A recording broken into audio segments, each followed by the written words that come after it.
नमस्कार। ज्योतिष शास्त्र में श्रद्धा और विश्वास रखने वाले सभी जातकों का पारलौकिक जगत चैनल में बहुत बहुत स्वागत है। जून 2022 धनु राशि के जातकों के जीवन में नया सवेरा, नई खुशियां लाने वाले माह की शुरुआत 4 दिन के बाद होने जा रही है। वैसे तो अप्रैल 2022 में सभी ग्रहों ने राशि परिवर्तन कर लिया था और उस राशि परिवर्तन का शुभ फल मिलने की शुरुआत मई में ही हो गई थी और जून में और अधिक लाभ मिलने जा रहा है। जबरदस्त धन लाभ, नई नौकरी, नया व्यापार, शादी ब्याह, संतान की प्राप्ति, विदेश यात्रा, उच्च शिक्षा, भूमि भवन, वाहन का सुख, ये सब आपको जून 2022 में प्राप्त होने वाला है। जून में भी ग्रहों का संयोजन इतना अद्भुत है कि जिससे आपके जीवन की दशा और दिशा बदलने वाली है। देवगुरु और मंगल ये अत्यंत श्रेष्ठ फल देने जा रहे हैं, क्योंकि देवगुरु स्वराशि में गोचर कर रहे हैं, केंद्र के भाव में हैं और हंस महापुरुष राजयोग बना रहे हैं। मंगल का गोचर देवगुरु की राशि में है। शुक्र और राहु की युति मेष राशि में बन रही है, जो अचानक धन प्राप्ति के योग बनाती है। और बाद में 18 जून के बाद शुक्र विपरीत राजयोग भी बना रहे हैं। सूर्य और बुध जो सरकारी नौकरी के कारक हैं, वो शुक्र की राशि धन की राशि में गोचर कर रहे हैं। शनिदेव अपनी मूल त्रिकोण राशि में और बुध 2 जून से मार्गी हो रहे हैं। तो ये ऐसी ग्रह स्थितियां हैं जिनका बहुत बड़ा सकारात्मक प्रभाव पड़ने जा रहा है आपके जीवन पर। तो इन ग्रह स्थितियों का धनु राशि के जातकों के जीवन पर क्या प्रभाव पड़ेगा, इसी का विश्लेषण करेंगे इस वीडियो में। ये विश्लेषण आपकी चंद्र राशि के आधार पर किया जा रहा है और वीडियो के अंत में मैं आपको उपाय और सावधानियां भी बताऊंगा। तो चलिए वीडियो शुरू करते हैं। तो ये है धनु राशि के जातकों की कुंडली। लग्न के स्वामी हैं देवगुरु बृहस्पति, जो कि कुंडली के चतुर्थ भाव में मंगल के साथ गोचर कर रहे हैं और देवगुरु यहाँ पर हंस महापुरुष राजयोग का निर्माण कर रहे हैं। राहु और शुक्र का गोचर कुंडली के पंचम भाव में है और शुक्र 18 जून को राशि परिवर्तन करके छठे भाव में गोचर करेंगे बुध के साथ और यहाँ पर विपरीत राजयोग बनाएंगे। सूर्य 15 जून तक छठे भाव में है और इसके बाद कुंडली के 7वें भाव में गोचर करेंगे। केतु का गोचर कुंडली के 11वें भाव में है और शनि का गोचर पराक्रम भाव में है। तो ये है ग्रह स्थितियाँ। अब आइए इसके आधार पर विश्लेषण करते हैं। किसी भी जातक की कुंडली का विश्लेषण करते समय सबसे पहले देखा जाता है लग्न और लग्नेश को और उसके बाद भाग्य और भागेश को। तो यहाँ पर लग्न के स्वामी हैं देवगुरु, जो कि कुंडली के चतुर्थ भाव में हंस महापुरुष राजयोग बना रहे हैं।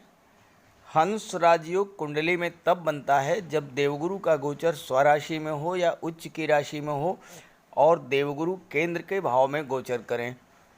तो यहाँ पर देवगुरु का गोचर अपनी ही राशि मीन राशि में हो रहा है और चतुर्थ भाव केंद्र का है। तो यहाँ पर हंस राजयोग बन गया। हंस राजयोग बनने पर व्यक्ति के ज्ञान, बुद्धि, विवेक में इतनी वृद्धि होती है कि देवगुरु किसी भी समस्या से निपटने और उस समस्या से बाहर आने का मार्ग सुझा देते हैं और व्यक्ति को दैवी सपोर्ट देते हैं। देवगुरु धर्म और सत्कर्म के कारक हैं और नैसर्गिक रूप से शुभ ग्रह हैं। तो स्वाभाविक रूप से आपका झुकाव धर्म कर्म में हो जाता है। और चूंकि यहाँ मंगल भी हैं और मंगल 12वें भाव के स्वामी हैं, जो कि धर्म, अध्यात्म और मोक्ष का भाव है, तो देवगुरु के प्रभाव से आपकी आस्था ईश्वर में बढ़ेगी और आपकी रुचि धर्म कर्म में बढ़ेगी और आपको इसका लाभ भी मिलेगा। जीवन में दिक्कतें तो आती रहती हैं, संघर्ष तो करना पड़ता है, लेकिन जो व्यक्ति दिक्कतों को फेस कर ले जाता है, संघर्षों को बीट करके आगे निकल आता है, वो और भी मजबूत हो जाता है और भी निखर कर सामने आता है। देवगुरु यही करेंगे, आपके बुद्धि विवेक को इतना जागृत करेंगे कि कैसी भी परिस्थिति हो आप सफलतापूर्वक उससे बाहर आ जाएंगे। चतुर्थ भाव में हंस राजयोग बनने पर आपको हर तरह का भौतिक सुख प्राप्त होगा। देवगुरु आपको दीर्घायु बनाएंगे, रोगों से मुक्ति दिलाएंगे, और जिस जातक की कुंडली में ये राजयोग बनता है उस पर ईश्वर की विशेष कृपा होती है। समाज में मान सम्मान बढ़ेगा, कम उम्र में उच्च पद प्राप्त होगा, और ऐसे जातक समस्याओं का समाधान ढूंढने में महारत हासिल करते हैं और जीवन में अच्छे काउंसलर, अच्छे लीगल एडवाइज़र और अच्छे मनोवैज्ञानिक भी बनते हैं। शिक्षा और मैनेजमेंट के क्षेत्र में ऐसे जातक महारत हासिल करते हैं और राजा के समान जीवन बिताते हैं। अब यहाँ पर मंगल भी हैं, और मंगल अत्यंत उग्र ग्रह हैं, और चतुर्थ भाव में मंगल को अच्छा नहीं माना जाता है। मंगल अग्नि तत्व ग्रह हैं और जल तत्वी राशि मीन राशि में गोचर कर रहे हैं, तो मंगल के भीतर की अग्नि शांत होगी और उसका सौम्य प्रभाव देखने को मिलेगा। मंगल सेनापति हैं और अपने मित्र महामंत्री देवगुरु के साथ गोचर कर रहे हैं। देवगुरु के सानिध्य में सेनापति हमेशा अच्छा व्यवहार करते हैं, अपनी मर्यादा में रहते हैं और अपनी उग्रता पर नियंत्रण रखने में सफल रहेंगे। देवगुरु के साथ मंगल की युति बनने पर मंगल की जो क्रूरता है उसमें कमी आएगी, और मंगल गुरु की युति जो ज्ञान और शक्ति का संगम है, जीवन में सशक्तिकरण भी लाएगी। इस समय आपका जो एक्शन प्लान होगा उसमें एक सकारात्मकता रहेगी। बहुत सारे लोगों के लिए देवगुरु और मंगल की युति एक नई शुरुआत का कारक भी बनेगी। ये समझ में आएगा कि क्या अच्छा है क्या बुरा है, और भविष्य का एक्शन प्लान बनाने के लिए ये समय बेहतर है। एक्शन प्लान बनेगा भी, और उसको लागू करने के लिए जिस ऊर्जा, जिस उत्साह और उमंग की आवश्यकता होगी उसे मंगल और देवगुरु पूरा भी करेंगे। हालांकि मंगल को चतुर्थ भाव में बहुत अच्छा नहीं माना जाता, क्योंकि काल पुरुष की कुंडली में चतुर्थ भाव में आकर मंगल नीच के हो जाते हैं। काल पुरुष की चौथी राशि है कर्क राशि, और कर्क राशि में मंगल नीच के होते हैं। हालांकि कार्य क्षेत्र की दृष्टि से मंगल का गोचर बहुत अच्छा भी है, क्योंकि मंगल की सीधी दृष्टि कुंडली के दशम भाव पर पड़ रही है और यहाँ पर मंगल दिग्बली होते हैं। केवल घरेलू मामलों के लिए मंगल का गोचर ठीक नहीं है। मंगल भूमि भवन के कारक हैं, रियल एस्टेट के कारक हैं। चौथे भाव में देवगुरु के साथ गोचर कर रहे हैं। आप नया घर ले सकते हैं, नया वाहन ले सकते हैं, घर का डेकोरेशन करा सकते हैं, या फिर आप अगर किसी तरह से रियल एस्टेट से जुड़े हुए हैं, प्रॉपर्टी डीलिंग का कार्य करते हैं या कंस्ट्रक्शन का कार्य करते हैं, या फिर आप आर्किटेक्ट हैं या घर से संबंधित लग्जरी आइटम्स का कार्य करते हैं, या भूमि भवन के निर्माण संबंधी सामग्री, सीमेंट, सरिया, इन सब का व्यापार व्यवसाय करते हैं, या आप घर का रेनोवेशन का कार्य करते हैं, ब्रोकरेज का कार्य करते हैं, घर ज़मीन बेचने खरीदने का काम करते हैं, तो इन सब कार्यों के लिए मंगल का गोचर बहुत ही अच्छा है। साथ ही साथ अगर आप सैन्य क्षेत्र से जुड़े हुए हैं, मेडिकल क्षेत्र से जुड़े हुए हैं, गेम्स और स्पोर्ट्स से जुड़े हुए हैं, टेक्निकल फील्ड से जुड़े हुए हैं, या फिर आप अग्नि संबंधित कार्यों से जुड़े हुए हैं, आपका होटल है, रेस्टोरेंट है या आपका ब्रिक फील्ड है, तो ऐसे में भी आपको बहुत बड़ा लाभ होगा। कार्य क्षेत्र में एक बहुत बड़ा उछाल देखने को मिलेगा। और चूंकि मंगल की दृष्टि लाभ के भाव पर भी पड़ रही है, जहाँ पर केतु का गोचर है, और केतु मंगल के जैसा ही व्यवहार करते हैं, तो अचानक से बहुत बड़ा धन का लाभ भी आपको मिल जाएगा। जब कार्य क्षेत्र में उन्नति होगी तो स्वाभाविक सी बात है कि धन की प्राप्ति भी होगी। छात्रों के लिए भी मंगल का और गुरु का ये गोचर बहुत अच्छा है, क्योंकि मंगल पंचम भाव के स्वामी हैं और लग्न भाव के स्वामी के साथ युति बना करके बैठे हैं। तो चतुर्थ भाव जो है वो बेसिक एजुकेशन का भी होता है। लव, रोमांस और विवाह के लिए भी ये गोचर बहुत अच्छा है, और संतान प्राप्ति का भी योग है, क्योंकि चतुर्थ भाव में देवगुरु गोचर कर रहे हैं।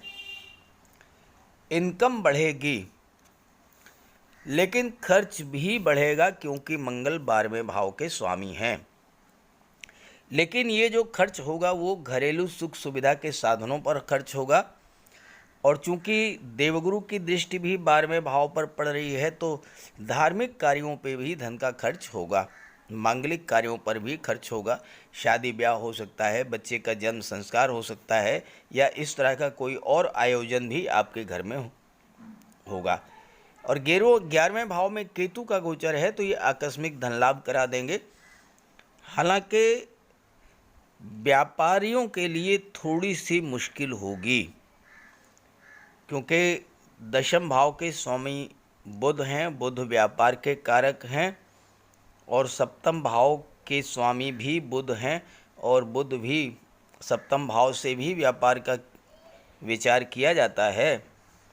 और बुध एक तो मंगल से शत्रु भाव रखते हैं, और दूसरे बुध का गोचर छठे भाव में है, तो व्यापार के लिए थोड़ा सा दिक्कत रहेगी।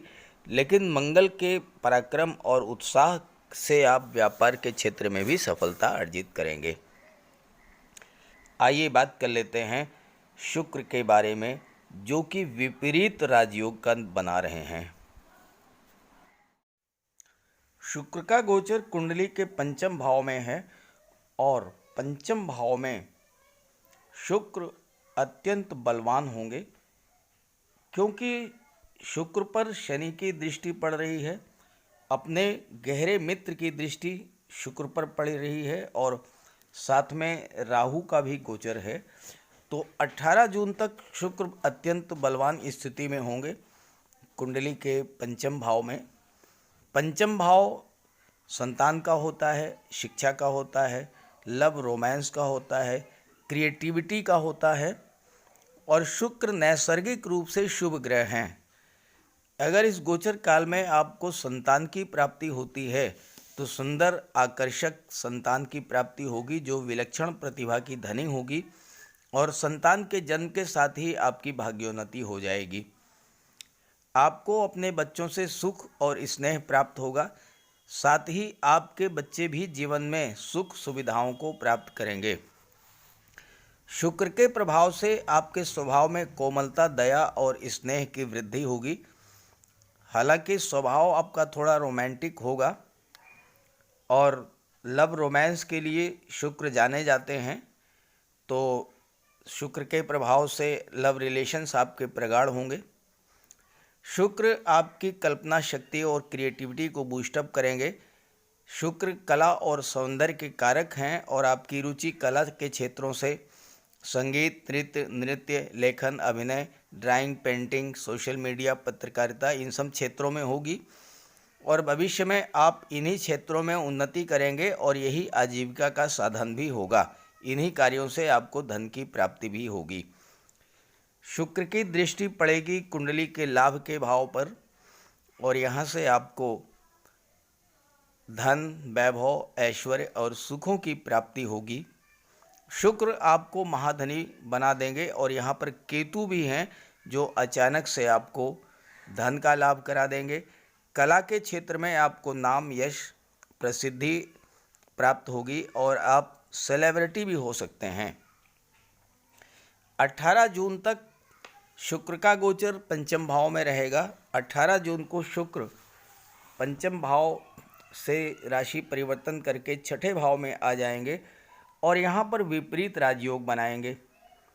सूर्य का गोचर 15 जून को ही सप्तम भाव में हो जाएगा और यहाँ पर 18 जून को बुध और शुक्र की युति बनेगी। अब आप देखिए विपरीत राजयोग कैसे बनता है। जब कुंडली के छठे, आठवें और 12वें भाव के स्वामी छठे, आठवें और 12वें भाव में ही गोचर करें तो विपरीत राजयोग बनता है। अब यहाँ देखिए शुक्र छठे भाव में गोचर कर रहे हैं और छठे भाव के स्वामी भी हैं। देखिए छठे भाव में 2 लिखा हुआ है, 2 का मतलब वृषभ राशि, वृषभ राशि के स्वामी हैं शुक्र। तो इस तरह से यहाँ पर विपरीत राजयोग बन गया। विपरीत राजयोग अत्यंत श्रेष्ठ राजयोग होता है और ये जीवन के हर क्षेत्र में सफलता दिलाने वाला होता है। भूमि, भवन, वाहन का सुख दिलाता है, विश्वव्यापी ख्याति प्राप्त होती है। ऐसा जातक धन धान्य युक्त होता है, पुत्र की प्राप्ति होती है, अचानक से पैसा जमा होना शुरू हो जाता है और खर्चों पर रोक लग जाती है। विपरीत राजयोग बनने पर कम परिश्रम में अधिक लाभ होता है, शत्रुओं पर विजय प्राप्त होती है, निरोग शरीर होता है, समाज में मान सम्मान बढ़ता है, प्रभावशाली व्यक्तित्व होता है। ऐसा जातक मित्रों, परिवार, जीवन साथी और बच्चों के साथ सुखमय जीवन व्यतीत करता है। अब कुंडली का जो छठा भाव होता है वो कर्ज का होता है, शत्रुता का होता है, रोग का होता है, कंपटीशंस का होता है, इलीगल एक्टिविटीज़ और ननिहाल का होता है। स्वास्थ्य संबंधी किसी पुरानी समस्या से आपको मुक्ति मिल जाएगी। कोई पुराना कर्ज अगर है वो समाप्त हो जाएगा। हो सकता है कोई ओटीएस योजना आ जाए या ऋण माफ़ी योजना का लाभ आपको मिल जाए। सरकारी कर्ज या बैंक लोन है या गवर्नमेंट ड्यूज है, इसको आप चुकता कर पाएंगे। कोर्ट कचहरी में कोई मैटर काफ़ी दिनों से पेंडिंग था, उसमें फ़ैसला आपके पक्ष में आ सकता है, या फिर सुलह समझौते के तहत, या फिर आपका मैटर लोक अदालत में भेज दिया जाए और वहाँ से आपकी समस्या सॉल्व हो जाए। किसी से कोई प्रॉपर्टी विवाद था, कोई शत्रुता थी, वो दूर होगी। प्रतियोगी परीक्षाओं में आपको सफलता मिलेगी। किसी गलत संगत में आप फंसे हुए थे या आपके विरुद्ध कोई कार्यवाही पेंडिंग थी, अगर आप गवर्नमेंट जॉब में हैं तो वो समाप्त होगी। किसी बीमारी से आपको राहत मिले, हो सकता है कि आप किसी सांघातिक रोग से ग्रस्त हों और आपका ऑपरेशन हो और आप स्वस्थ हो जाएं। ननिहाल से आपको कोई संपत्ति मिल सकती है। यहाँ पर गोचर करते हुए शुक्र की दृष्टि 12वें भाव पर पड़ेगी, जहाँ से विदेश का विचार किया जाता है। तो विदेश से आपको धन का लाभ करा देंगे शुक्र, विदेश में आपको सेटल करा देंगे। हवाई यात्राएं आप खूब करेंगे, विदेशी व्यापार में आपको लाभ होगा। हालांकि खर्चे बढ़ेंगे, लेकिन खर्चे आप घर के सुख सुविधा के साधनों पर करेंगे। घर के लिए आप LED TV, fridge, washing machine, ये सब चीज़ें खरीद सकते हैं। कलात्मक फर्नीचर खरीद सकते हैं। महिलाएं अपने लिए jewellery, ornaments, designer dresses, makeup और श्रृंगार के प्रसाधन खरीद सकती हैं और इस तरह के कार्यों पर आपका पैसा खर्च होगा। या कोई धार्मिक या मांगलिक आयोजन हो, उस पर आपका पैसा खर्च होगा। अब आइए बात करते हैं सूर्य के बारे में। सूर्य का गोचर कुंडली के छठे भाव में 15 जून तक रहेगा और यहाँ पर बुध के साथ बुधादित्य राजयोग बनेगा। छठा भाव रोग, ऋण, शत्रु, विघ्न, बाधाओं, इलीगल एक्टिविटीज, सोशल सर्विस और ननिहाल का होता है और बुधादित्य राजयोग गवर्नमेंट जॉब का कारक होता है। छठे भाव में सूर्य का गोचर आपको सरकारी जॉब दिला देगा। आपके पिता भी पुलिस, सेना, वकालत, चिकित्सा या किसी मंत्रालय में हो सकते हैं या इन क्षेत्रों में आपको ही जॉब मिल सकती है। सूर्य राजा हैं। राजा के प्रत्यक्ष शत्रु तो बहुत कम होते हैं, लेकिन गुप्त शत्रु बहुत होते हैं। लेकिन यहाँ पर बुध भी हैं। जो आपकी बौद्धिक क्षमता में वृद्धि करेंगे। तो आप अपने गुप्त विरोधियों को पहचान लेंगे और उन्हें और उनके द्वारा किए जा रहे षड्यंत्रों को परास्त करेंगे। सूर्य और बुध का बुधादित्य योग आपको कोर्ट कचहरी के मामलों में भी विजयश्री दिलाएगा और आपको ननिहाल से भी लाभ होगा। छठे भाव का सूर्य मैटीरियल गेन के लिए बहुत ही अच्छा माना जाता है। खास करके विदेश से धन प्राप्ति के प्रबल योग बनते हैं, क्योंकि विदेश भाव के स्वामी मंगल हैं जो सूर्य के मित्र हैं। देवगुरु की दृष्टि है जो कि सूर्य के मित्र हैं। राजा, महामंत्री और सेनापति तीनों ही जब विदेश भाव को प्रभावित कर रहे हैं तो स्वाभाविक सी बात है कि आपको धन की प्राप्ति होगी विदेश से। सूर्य आपको अच्छा प्रशासक, अच्छा मैनेजर बना देंगे। और छठे भाव का जो सूर्य है ये छात्रों के लिए बहुत अच्छा होता है। पढ़ाई के साथ साथ धन का भी लाभ होगा, स्कॉलरशिप मिल सकती है या पार्ट टाइम जॉब कर सकते हैं आप। और छठे भाव में सूर्य अच्छे डॉक्टर, अच्छे मनोवैज्ञानिक, अच्छे काउंसलर, अच्छे ब्रोकर और कोर्ट कचहरी के कर्मचारी बनाते हैं। और अगर आप महिला हैं तो आपका विवाह शिक्षक, वकील, डॉक्टर, कोर्ट कचहरी के कर्मचारी, पुलिस या सेना के किसी अधिकारी से हो सकता है। और छठे भाव में सूर्य पैतृक संपत्ति का भी लाभ दिलाते हैं। आपके शत्रुओं के साथ कोई ऐसी घटना घटित हो सकती है जिससे कि आपको बहुत बड़ा लाभ होगा। 15 जून को सूर्य का गोचर सप्तम भाव पर होगा और सप्तम भाव पर मंगल की दृष्टि भी पड़ रही है। यहाँ पर आपको थोड़ा सावधानी बरतनी होगी, क्योंकि सूर्य में तेज है, प्रकाश है, ऊष्मा है, ऊर्जा है। और मंगल की भी दृष्टि पड़ रही है जो कि अत्यंत उग्र ग्रह है। तो इससे क्या होगा कि आपके अंदर अहम और अहंकार डेवलप होगा। और जब आपके अंदर अहंकार डेवलप होगा, क्रोध की भावना बढ़ेगी, तो इससे दाम्पत्य जीवन प्रभावित होगा। तो इसमें आपको सावधान रहना होगा। और जहाँ तक हो सके किसी प्रकार की कोई अगर समस्या लव रिलेशंस या दाम्पत्य जीवन या पार्टनरशिप में आती है तो उसे शांतिपूर्वक मिल बैठ करके समझा लें, सुलझा लें। हालांकि ना तो राहु की दृष्टि पड़ रही है और ना ही केतु की दृष्टि पड़ रही है सप्तम भाव पर, तो ऐसे में कोई विशेष परेशानी तो नहीं होगी। केतु की दृष्टि तो पड़ेगी, नवम दृष्टि, लेकिन समस्याओं को आप सुलझा लेंगे अगर आप शांतिपूर्वक बैठ करके टेबल टॉक करेंगे तो। और चूंकि देवगुरु यहाँ पर चतुर्थ भाव में गोचर कर रहे हैं और चतुर्थ भाव में देवगुरु के बारे में कहा गया है कि किंग कुर्वन्ति सर्वग्रह यस्य केंद्रे बृहस्पति, अर्थात वो जातक जिसके केंद्र के भाव में देवगुरु का गोचर है उस पर किसी और अन्य ग्रह के अशुभ प्रभाव का कोई असर नहीं होता।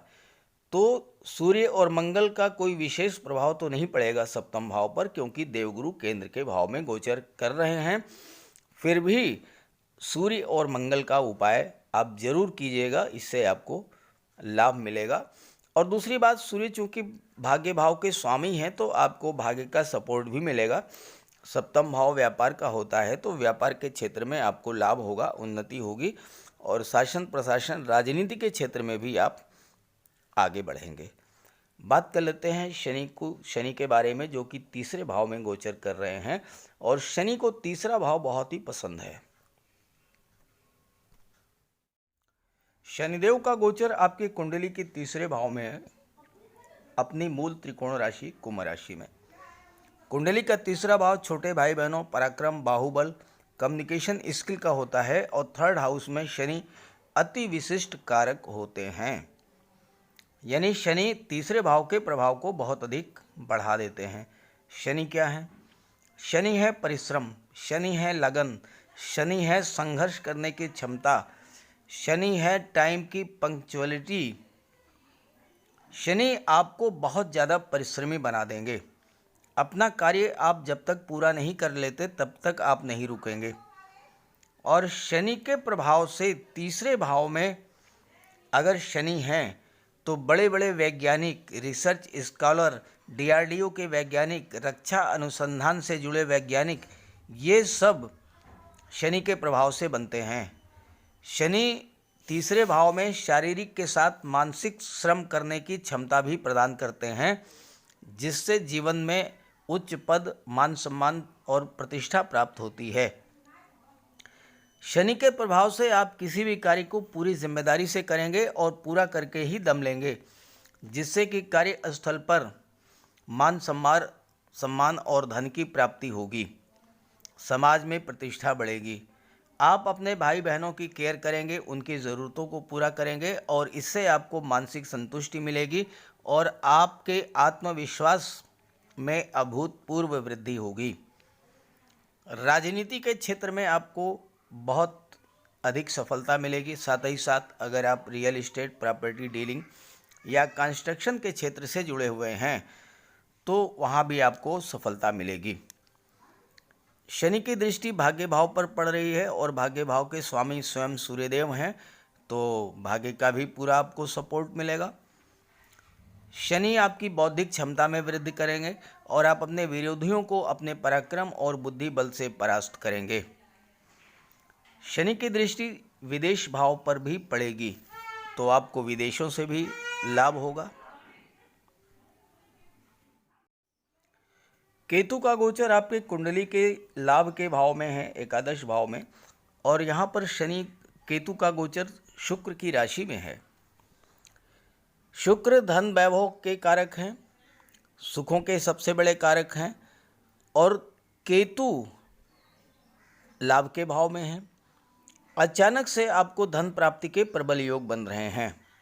लॉटरी से, शेयर से, किसी प्रॉपर्टी से या रियल एस्टेट से, प्रॉपर्टी डीलिंग के कार्य से, या फिर आप सैन्य क्षेत्र या चिकित्सा जगत से जुड़े हुए हैं तो वहाँ पर आपको बहुत बड़ा लाभ दिलाएंगे केतु।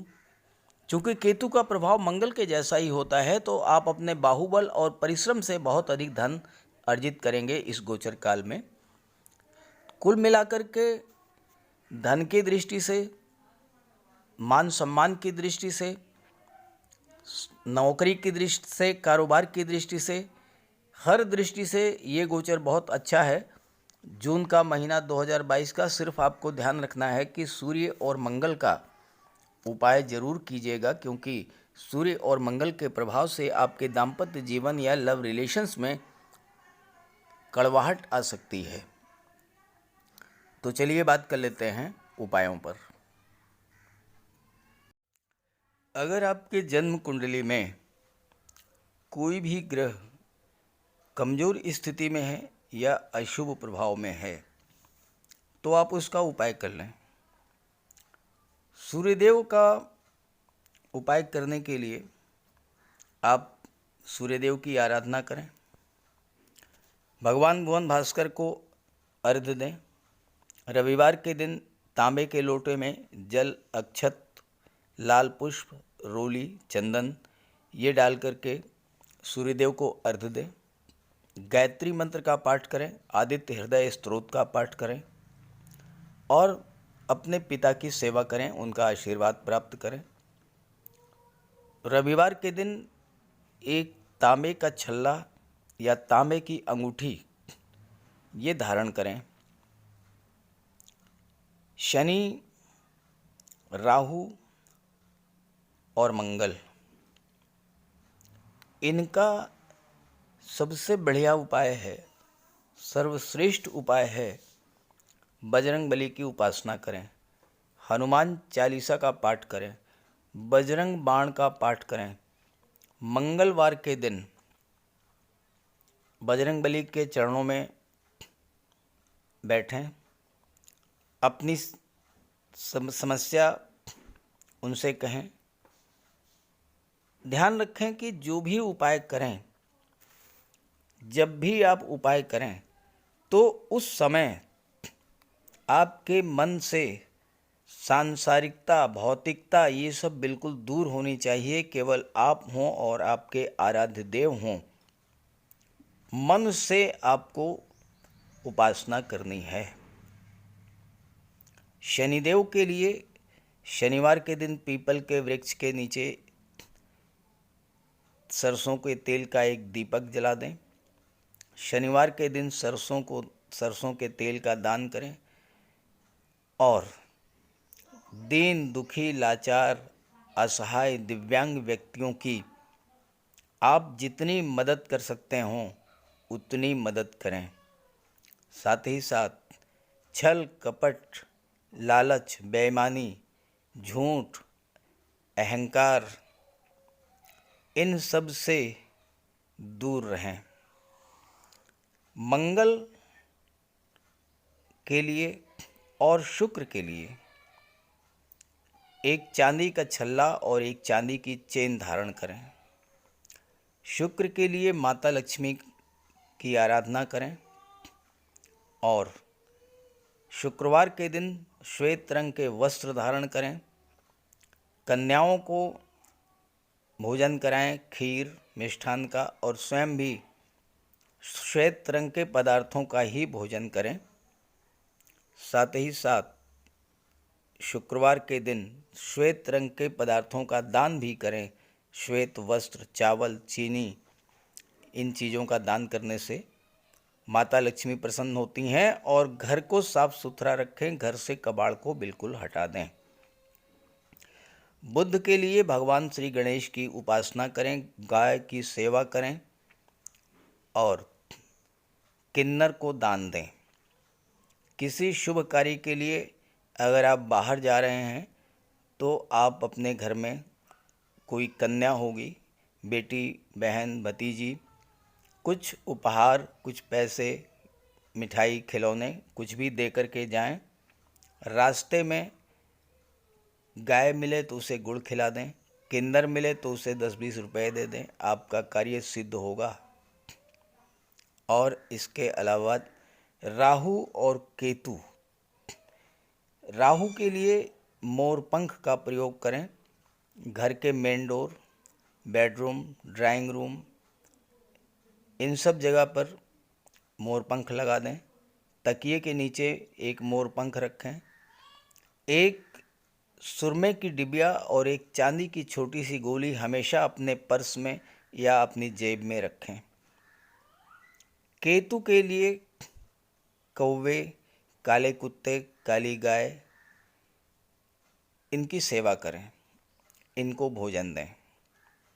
देवगुरु बृहस्पति के लिए माता पिता गुरु और वृद्धजनों का सम्मान करें। घर में केले का एक वृक्ष लगा लें, उसकी सेवा करें, भले ही गमले में लगा लें। हो सके तो गुरुवार का व्रत रखें। चंद्रमा के लिए भगवान भोले शंकर की उपासना करें। तो अगर आप ये सब उपाय करेंगे तो आपको निश्चित रूप से बहुत बड़ा लाभ होगा। और एक बात और आप समझ लें कि गर्मी का मौसम आ रहा है। आप पशु पक्षी इनके लिए जल की व्यवस्था करें, भोजन की व्यवस्था करें। एक छत पर आप छोटी सी प्याली में जल रख दें, एक दूसरी प्याली में कुछ अनाज रख दें। पशु पक्षी जो हैं आएंगे आपकी छत पर, भोजन ग्रहण करेंगे, जल ग्रहण करेंगे, आपको आशीर्वाद देंगे और ये चीज़ें आपके जीवन में बहुत बड़ा सकारात्मक उपाय लाएंगे। तो उपाय तो ज़रूर कीजिएगा। उपाय आप करेंगे तो आपको पूरा लाभ होगा। नमस्कार।